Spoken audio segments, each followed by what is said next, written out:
to encourage the formation of fruiting spurs. Tree 6 is the apricot, and apricots are pruned very similarly to peaches, using the same open-centered goblet shape and the same focus on maximizing sunlight.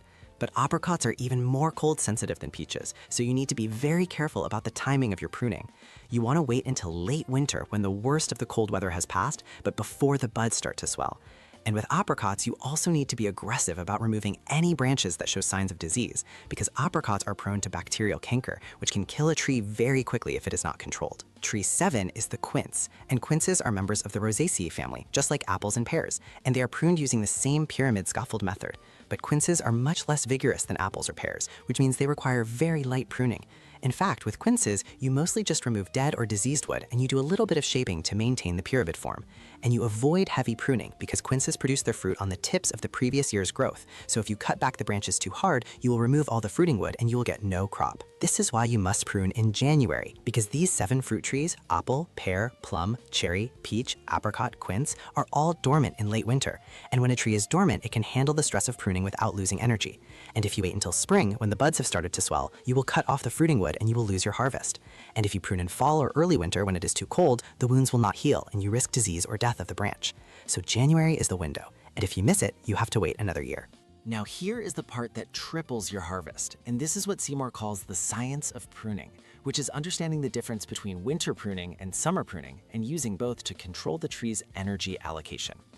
Winter pruning is done in late winter when the tree is dormant, and the purpose is to shape the tree and remove unwanted wood.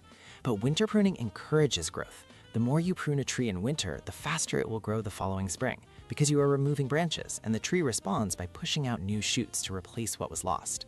Summer pruning, on the other hand, is done in late summer, usually in the first week of August, and the purpose of summer pruning is completely different.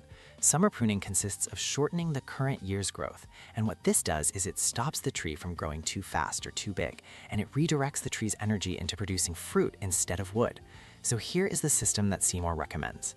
In late winter, you do your heavy structural pruning to establish the scaffold shape and remove dead or diseased wood.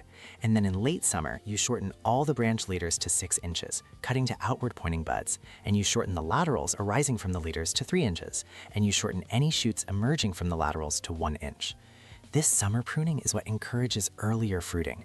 And if you do this every year in combination with your winter pruning, you will see a dramatic increase in your harvest. And Seymour says that once a tree has reached its adult size, which is usually after about 4 years for standard trees, you should restrict your winter pruning to a minimum. And by minimum, I mean just 2 or 3 structural cuts per year to remove dead wood or branches that are crossing or rubbing.